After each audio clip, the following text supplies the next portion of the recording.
Welcome back to Inside City Hall. As we told you before the break, U.S. Senator Kirsten Gillibrand has backed out of our debate against her Republican challenger, Shel Farley, a debate which was set for this Sunday night at Skidmore College in upstate New York. Here now to respond to that decision is Shel Farley. Thanks so much for being here in the studio. Josh, it's great to be here. How'd you find out about this? I actually found out about it through NY1. No, Senator Gillibrand's office did not reach out to us and tell us that this was happening. And frankly, our supporters and I think the voters of New York are disappointed that they're not going to have an opportunity when this has been, planned. We found out about this 2 weeks ago, and we've been anxiously getting ready and have told lots of people about it. And I know people were excited to see it here on NY1. So you found out about the debate was only planned a couple of weeks ago. It was.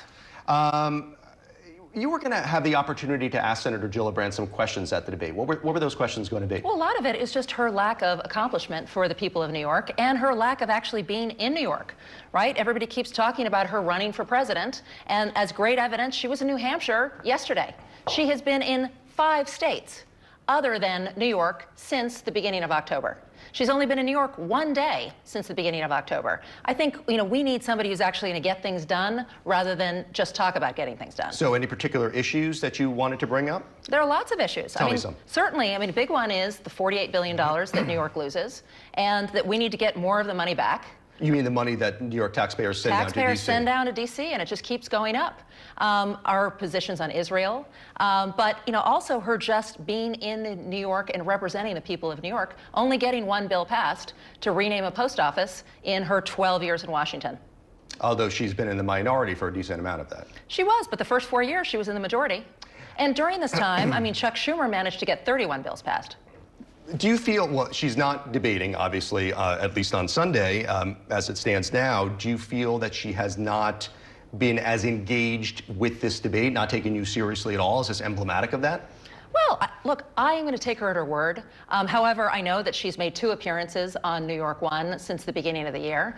I will accept any other venue that she wants to do. And time, I think the voters of New York deserve to hear, specifically what the differences are between our 2 platforms. She puts forward that she's very transparent, and here's an opportunity to actually show that transparency. Do you have any kind of relationship with her? Do your campaigns talk? Do you talk personally? No, which is so interesting. You would have thought that she would have reached out to explain this decision, and not at all. In fact, we heard it directly from NY1, not from her. Are other stations offering, or do you have any plans? I've accepted 5 debates, as a matter of fact. In fact, one on News 12 in Long Island. The problem is that Spectrum is a statewide organization and would actually have an opportunity for everybody in the state. I think we need to get that. I absolutely would love another opportunity, and let's get something on the books right away. I know I'm doing something on Monday on WABC.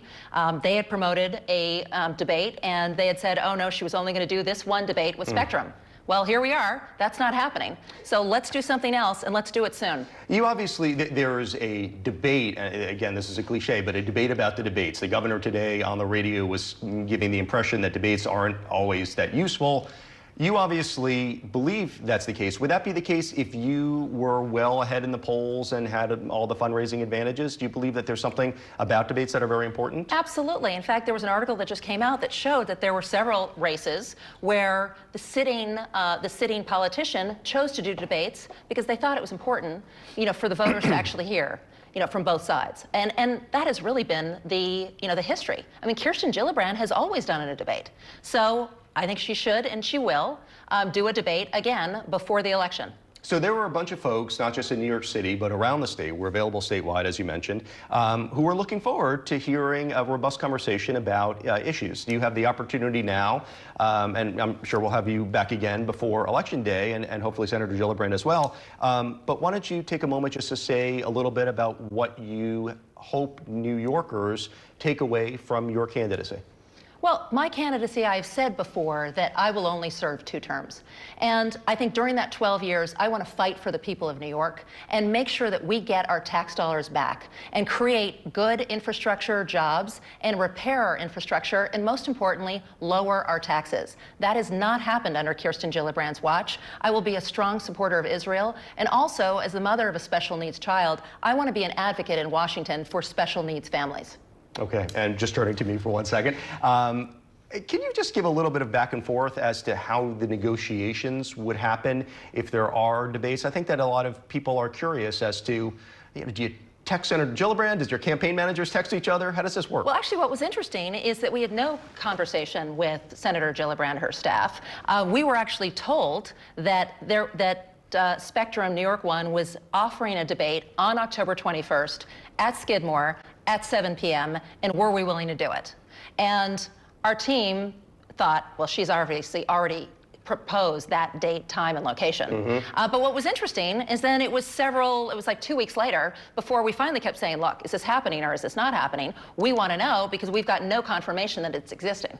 And then about a week and a half ago, yes, we got that. But that was it. No, there hasn't been any direct conversation, and frankly, there should be. I'm a constituent and a resident of New York as well. Did you already do some debate prep ahead of Sunday? I did, quite a bit.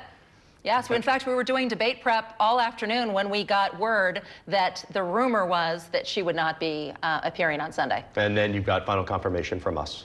I did, yes. Okay. The only confirmation, the rumor and the confirmation was from NY1. Okay. Well, we'll have to see how it goes. Maybe there will be a debate. There's still some time before the election, but we certainly... Fingers crossed. Okay. Well, we certainly appreciate you coming in tonight. Thank you. Okay. Josh, it was great. Okay.